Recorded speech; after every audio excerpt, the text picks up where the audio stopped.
Hablemos primero de la psicología precientífica. En cierto sentido, si entendemos psique y logos como alma y discurso, en tanto que ha habido lenguaje, ha habido una psicología. Siempre ha habido una forma de concebir nuestros propios procesos mentales y psicológicos.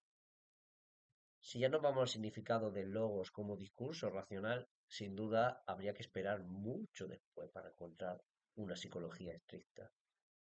La primera psicología, la de los pueblos preilustrados, prelógicos, vamos a decir así, es muy diferente, porque depende, digamos que la existencia, la absoluta descentralización de los pueblos cazadores-recolectores, por usar un término que los englobe a todos, hace que no podamos tener una simple cosmovisión, pero podemos encontrar pequeñas motas, pequeños trazos, cosas que encontramos en la antropología estructuralista de Lévi-Strauss, formas de animismo a la hora de entender los propios procesos psicológicos.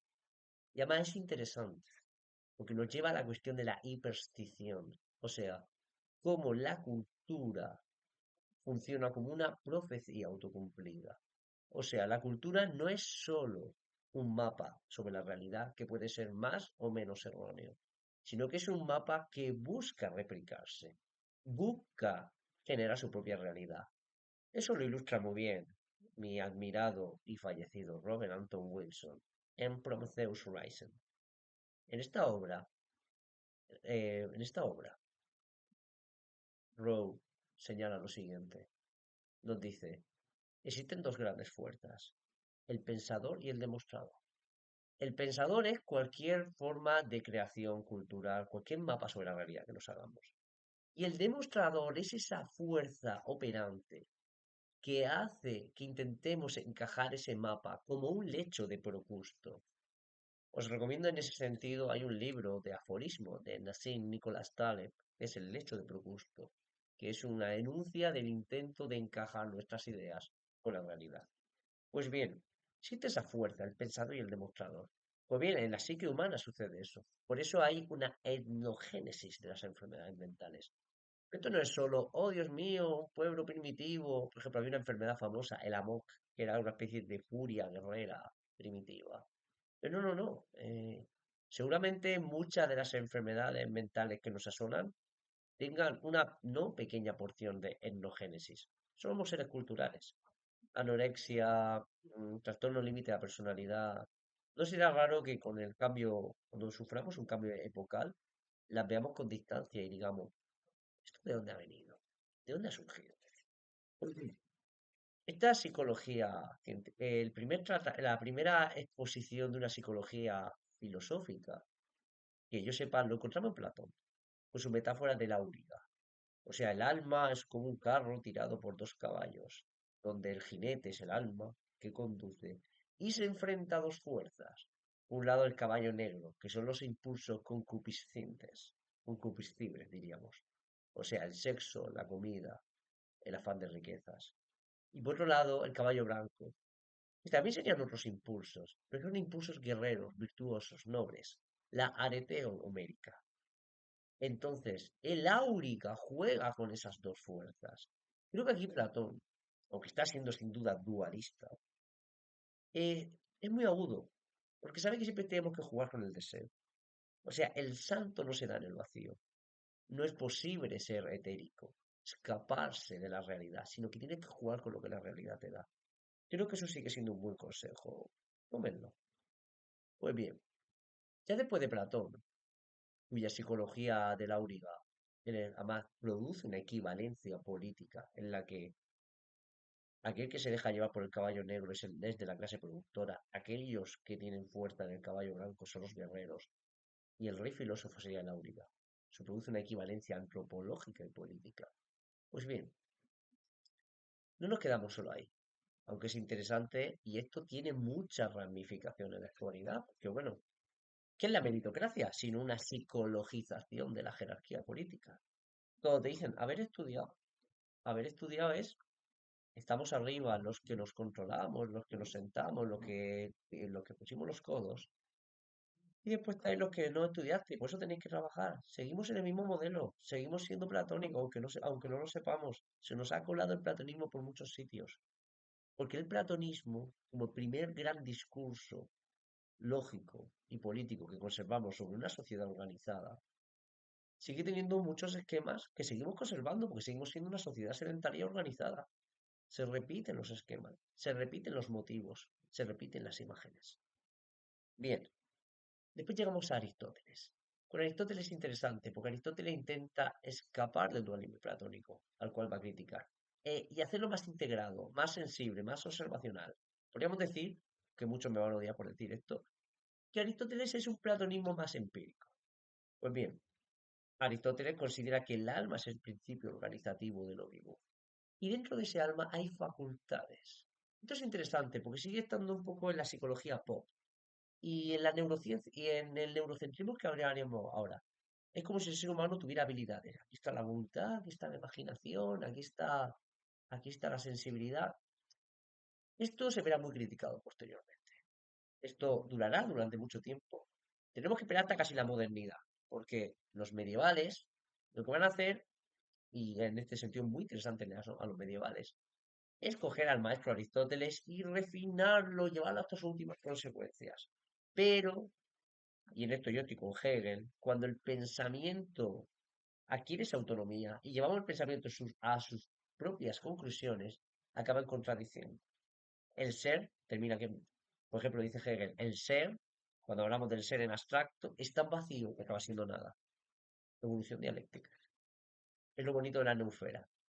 Alguien diría que esta neusfera, esta especie de esfera autónoma de las ideas, los pensamientos, si lo combinamos con una tesis animista, o sea, según la cual todo está vivo, todo es inteligente, todo forma parte de una red diamantina de conciencias que no podemos asir con nuestro pequeño perimundo biológico y con nuestros estrechos, por mucho que nos pensemos inteligentes, por mucho que enviemos naves a Marte, nuestro estrecho perimundo cultural, siempre se nos va a escapar algo. Pues bien, en la noosfera, la autonomía de la idea tienden a circular, a moverse, y quizás nosotros no somos los que expresamos las ideas. Las ideas nos controlan a nosotros. Vean si le interesa la distinción de Ortega y Gasset entre idea y creencia. Porque, y se la ilustro con un ejemplo, nadie elige ser de izquierda o de derechas. Eres solo eres. Eso no se elige a voluntad. Piensen en eso. Pero sigamos. La psicología aristotélica, llevada a sus últimas consecuencias por la escolástica, es atacada duramente durante la modernidad.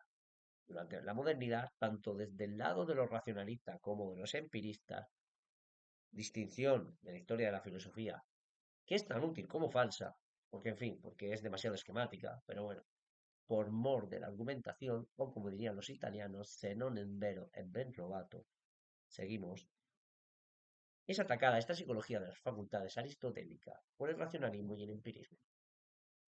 Y es curioso porque seguimos siendo en nuestra psicología o en los grandes debates de la psicología o empiristas o racionalistas. Porque el gran debate es innatismo, o sea, si nacemos con qué habilidades, contenidos, ideas, facultades nacemos de manera innata, o empirista, qué efecto el mundo crea entre nosotros. La distinción entre aquello con lo que nacemos y la tabula rasa de John Locke. Pues bien, lo que aquí sucede es que la modernidad no es solo un cambio en la teoría del conocimiento, no es solo un desplazamiento desde el objeto al sujeto, como ya vio mi querido y apreciado George Wilhelm Friedrich Hegel, sino al final se hace una taxonomía del humano. Esta taxonomía es interesante, porque ya entramos en el terreno de la autoconciencia, de quiénes somos y en base a quiénes somos, cómo observamos el mundo. Para mí esto es un salto antropológico, para mí es un salto de la razón, porque digamos que el problema de la antigüedad filosófica era cierta tendencia al realismo ingenuo. No voy a decir que sean realista e ingenuo, porque bueno, ¿quién es menos realista e ingenuo que un Platón? Si Platón te está diciendo que por costumbre y conveniencia estamos encerrados en la caverna de nuestras propias opiniones e imaginaciones y visiones, sin duda eso no es una persona ingenua. No es tu vecino que dice, pues yo he visto no sé qué, y ya me lo creo, capullo. ¿Tú qué vas a ver? Si has visto una cosa en un momento pasar. El universo es gigantesco en millones, en una escala de millones y tú, porque un día viste algo y lo viste de reojo, ya habrás cosas. Bueno, esta es mi guerra con los cuñados, a los que hay que querer desde un punto de vista post irónico. Pues bien, esta psicología moderna ya evolucionará con el tiempo. Senso estricto, no podemos hablar de una psicología científica seguramente hasta Wilhelm Wundt. Wilhelm Wundt crea el primer laboratorio de psicología experimental y lo combina con la introspección. Esto es interesante porque todas, o sea, no existe el método. Siempre me contaba mi profesor, creo que me lo contaba mi profesor Antonio Pérez Ramos, que Popper iniciaba sus clases de método científico en la London Economics, ay, no sé, una universidad de Londres. Empezaba diciendo, el método científico no existe, porque sensu estricto, como una propiedad común a todos los métodos científicos, podemos decir que no existe. Existen semejanzas, existen cosas que tienden a repetirse en los distintos métodos científicos, pero no es en su estricto un método científico. En cierto sentido, cada objeto científico crea el método de investigación. Por decirlo de manera llana, yo no voy a investigar lo mismo la geología de las cuevas que las costumbres de los Yanomamo. Tengo que cambiar el enfoque, porque el mismo objeto me pide una manera de estudiarlo.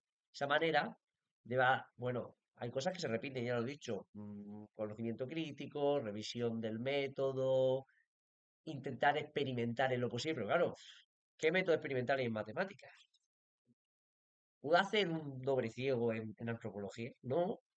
¿Puedo replicar dos tribus de Yanomami distintas, darle a uno llamé y a otro darle carne y ver qué pasa? No, no puedo. Puedo hacer experimentos naturales, puedo ver los experimentos de la ecología del lugar, puedo usar la ecología de la naturaleza, decir, bueno, hay dos tribus cercanas y costumbres diferentes, suceden cosas diferentes, pero eso me lo marca el objeto. No puede ser tan puro, no puede ser como un experimento de física. Eso hay que tenerlo claro. Bien, pues lo bueno, lo bonito es que la psicología científica ya su propio método ya dijo, oye, estamos trabajando con los pensamientos, los procesos mentales, estamos en la encuesta, estamos en la introspección, estamos en lo que cada uno piensa. Y eso es interesante, porque al mismo tiempo, mientras iba surgiendo la psicología científica, teníamos todas las ramas de la neurología, las fisiologías cerebrales, y ya desde finales del siglo XIX ya iban poco a poco surgiendo.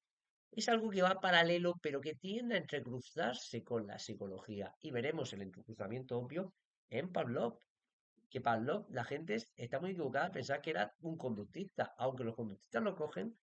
Pablo está más metido en una especie de fisiología cerebral, en una tradición de investigación rusa, que aunque se une con el conductismo, el origen es muy diferente.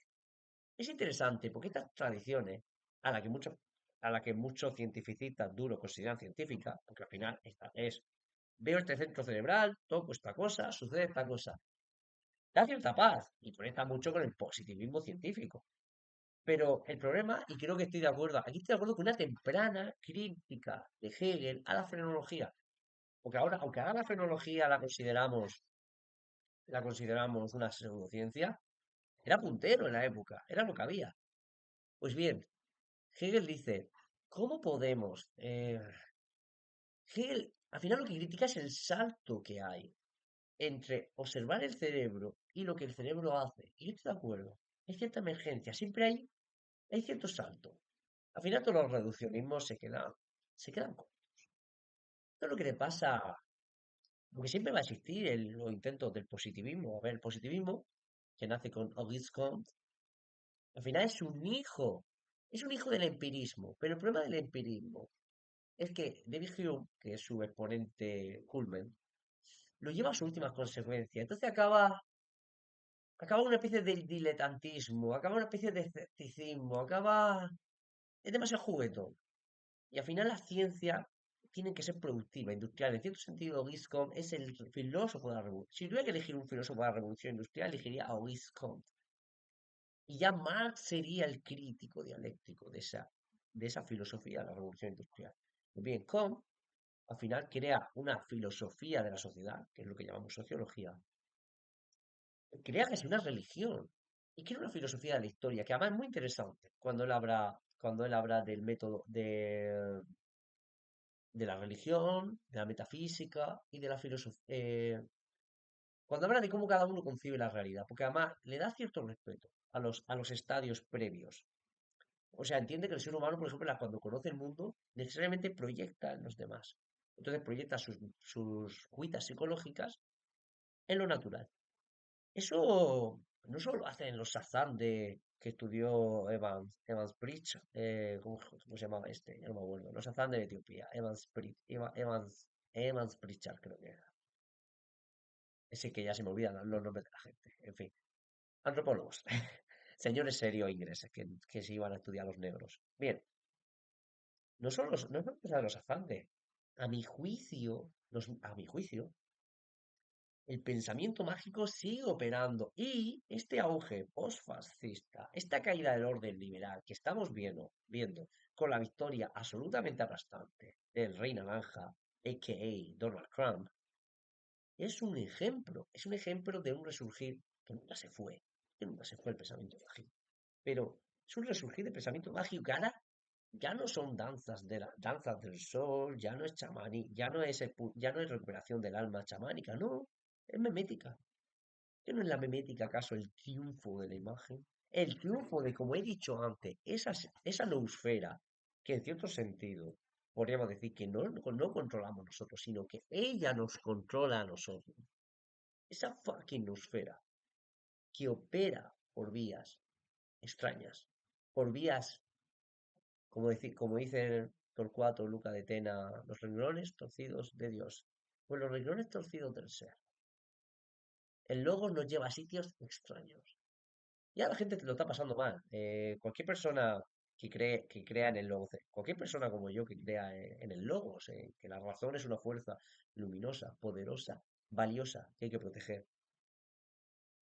Lo puede pasar mal, porque estamos en una época, el orden liberal se está desmoronando y muchas cosas que dábamos por hecho van a sufrir. ¿Qué hacemos con eso?